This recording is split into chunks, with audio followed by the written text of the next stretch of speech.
This is my 7-week postpartum update. Man, I cannot believe that I had a baby 7 weeks ago. Literally feels like just yesterday I was 42 weeks pregnant, thought I was going to be pregnant forever, and then finally labor kicked. But we are 7 weeks. Asher's 7 weeks. He just hit it yesterday. Man, where to start? I think things are going really well. It's definitely tough with two. Some days we're thriving, some days where I feel like I'm drowning with like a shit life jacket on. I'm like barely staying afloat, but I think just taking it minute by minute, day by day, really trying to soak it up. I was talking to my in-laws yesterday and my mom the other day, and she said that she enjoys being a grandparent because she gets to enjoy it more, being with Briar. And that got me to thinking, like, I am definitely very fortunate to be able to be be in the position to stay at home and enjoy their childhood while raising them. So that definitely gave me a different outlook. Like, this is their childhood, this is my motherhood. I want to look back, and I want them to look back, and I want them and myself to feel like we all enjoyed it. I mean, we're definitely going to have our days, but I genuinely want to enjoy every moment because it truly is precious. And you always hear about parents wanting to go back for just one day, and right now I'm living in those days. So I'm really reminding myself in those tough moments that they're all going to pass, and to just, sit back and enjoy it. So that's been more of the goal. Austin and I were talking about how our patience has increased like tenfold. Austin's especially. He just feels like he's just finding himself becoming more patient. It's interesting being a parent in that aspect where, your child could definitely push your buttons. And when your buttons are pushed and you want to act out of anger, you can quickly flip that switch right after something you don't necessarily agree with. So I guess what I mean is, with Briar right now, he's really into no and pushing boundaries. So if you tell him, hey, be careful or don't do that, he'll say no, and then he'll inch closer, and like he'll smile, and then he'll do it, or he'll inch over to do it again. And it's so easy to get frustrated in those moments. And then it's like, okay, he is 2 years old. We expect him to know these things, but he has no idea.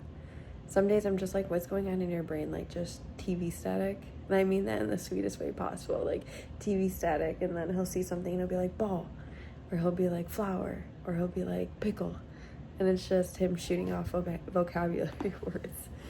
So I definitely am trying to find that balance between, we're guiding him as his parents, but also asking ourselves, like, what's worth,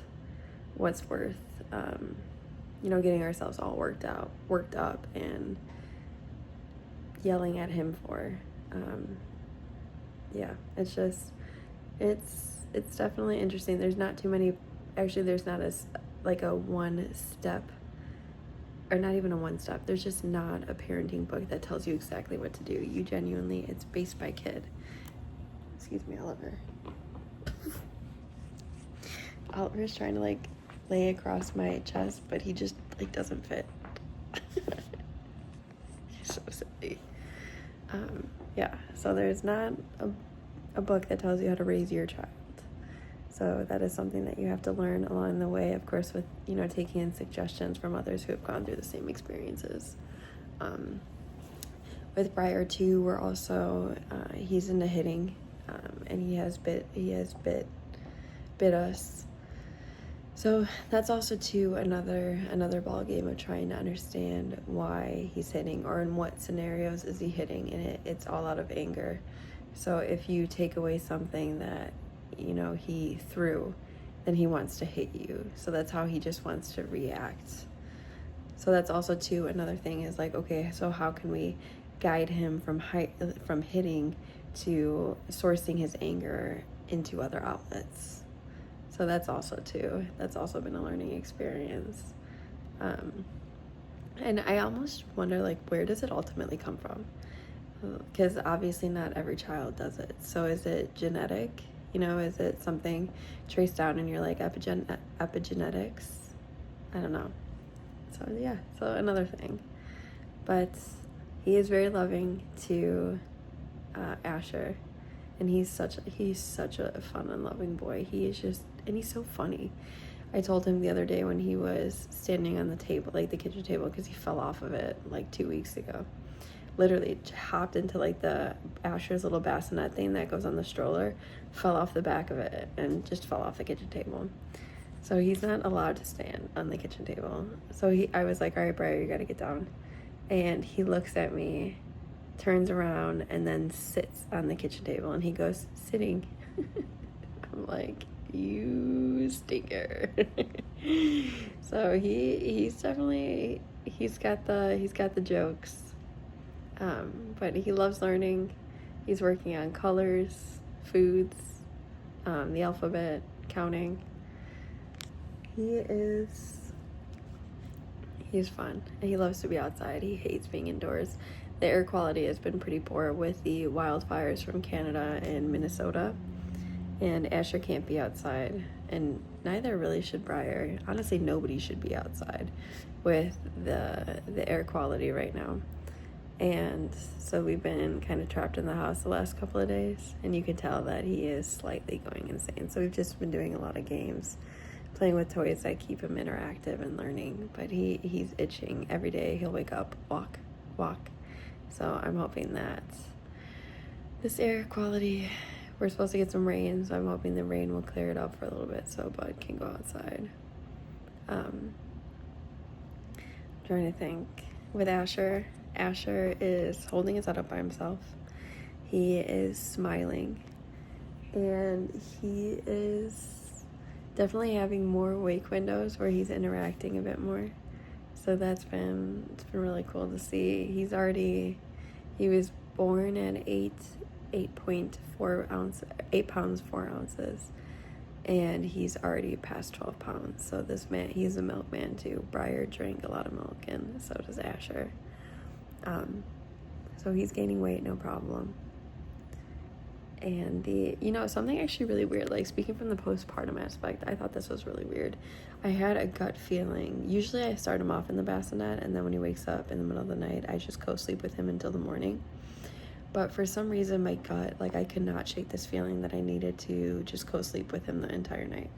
So I was like, all right, I'm just gonna like let him sleep on my chest. We'll go to bed together. And we woke up the next day and everything was fine. I just like could not shake that gut feeling of like something in my head was telling me like, you need to co-sleep with him. Like, he needs to be with you on your chest. And that's literally what we did. And then the next day we woke up and everything was okay. And it was such an interesting gut feeling that I just could not shake. And I was telling Austin about it. He was like, maybe it's just anxiety building. And I was like, I don't know, because I've been feeling pretty cool as a cucumber, but something in my gut is telling me to co-sleep with him. So I'm glad we just woke up and everything was okay. To me, that's a sign of being proactive. I don't even want my brain to go to a place like maybe what potentially could have happened if we didn't co-sleep together. But I am a huge advocate for following your gut. So that's what I did, followed my gut, and we all woke up okay. And then the next day I felt completely fine with him going to bed in the bassinet. So it was definitely a weird feeling, but man, always listen to your gut. I definitely believe it's your guardian angel telling you, or inching you towards something. So that's exactly what I did. Aside from that, we really haven't left the house. Aside from the air quality, we did the splash pad, and then the only time I've left the house with the boys myself is to go by like my mom's house. I just still do not feel confident. My mom group is going to the zoo on Wednesday, and I would love to try it, and I'm thinking about it. I'm gonna see what the air quality looks like. but I definitely would feel better going to a place with my mom friends than I would not going, or going somewhere alone. I think it's so unfortunate that we live in a society where the thought of grocery shopping with 2 children, it's not even that I wouldn't be able to keep them under control. It's that I'm not able to watch my surroundings. And to me, that's so unfortunate, because sometimes, going to the grocery store or Target could be a fun place, to get out of the house and go to. But it's ultimately not worth it if it's going to cost me anxiety to feel like I'm paying attention too much to my children and can't pay attention to someone who might be, have, I don't know, bad intent. So I've just been hearing too many stories about, I've just listened to the story about this one lady who, she was in the parking lot, she had 2 children with her, and I guess some person dropped their purse and everything was scattered, and her natural reaction obviously was to pick it up and help her, and the woman started laughing, and then a van pulled up to the other side of her car, and that's the side that her other daughter was getting on, so she just dropped all the stuff and just screamed for her daughter. And it's just, I don't want to be in that situation. And fortunate for myself, I'm gonna go grocery shopping with Austin when he's available, when he's not working, and just save it for the weekend. Or I picked up food on the way to my mom's house, and I did curbside pickup. So they literally brought groceries out to my car.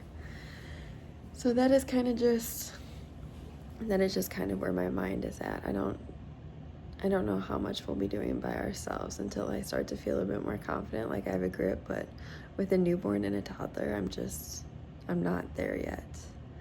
So to me, keeping my anxiety at bay is more important than exploring the world right now. So that's where my postpartum brain is at, all about just safety and making sure everybody's healthy, and we're all doing good. Asher's been sleeping really well. Briar sleeps really well. I don't know if I've mentioned this in any other videos, but we all co-sleep, and we have 2 king beds in our bedroom. So it's actually a really fun setup. So Briar and Austin have a bed, and then Asher and I have a bed.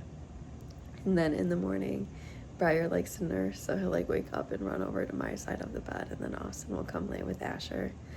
So that has been a wonderful setup. That's not even what I imagined for my family, but as we had Briar, I didn't want to, he was co-sleeping with us, and we lived in a 1-bedroom when he was born, so he had to co-sleep with us anyways, or be in the same room with us. And I just felt so close to Briar before baby came that I couldn't put him in his own room, and then when baby came, I didn't want him to feel like he was being pushed out of our room. So we kind of just conjoined our 2 king-size beds, and now we all have one big sleepover. To me, it just feels so safe. I'm all about safety. So safe having us all sleep in the same room, because I truly know when we're all together, if someone was to break into our house, that we wouldn't have to worry about going into another room to get our kids. They're all just with us. And Austin is the person that I want on my team if somebody ever came to us. So to know that we would be safe all in one room, it helps my postpartum brain. I think that's just, I don't necessarily deal with postpartum depression. Maybe some would label it postpartum anxiety when it comes to the safety aspect. But my brain is just always going towards my family and their safety. The other day, 2 kids pulled up, down our driveway asking for water. And I'll circle back. It's just so sad that we live in a society where my brain will go to places that it shouldn't have to. And so these 2 kids pull up on their bikes, and Briar's outside with Austin, and Austin runs inside to get water and leaves Briar out by himself. So when Austin tells me, oh, there's 2 kids, my brain was go get your son. And it's not even that I thought the kids were gonna do anything. honestly, I feel like the way that people grab kids is like through ploys. So what if somebody paid, I don't know, my brain was like, just go get eyes on Briar, because I didn't know if somebody was going to come from the other side of the house and like try to snatch him.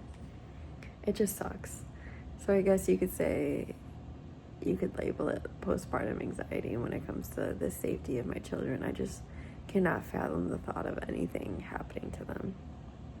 So that is kind of where I'm at. Just constantly making sure that we're all good. So there you have that. 7 weeks postpartum. Everybody is doing really well. I'm healing really well. I am going to start exercising. Austin and I are going to do high rocks with my best friend and her husband in February. That's kind of like a competition that includes like strength training and endurance, and you can do it with a team or you could do it by yourself.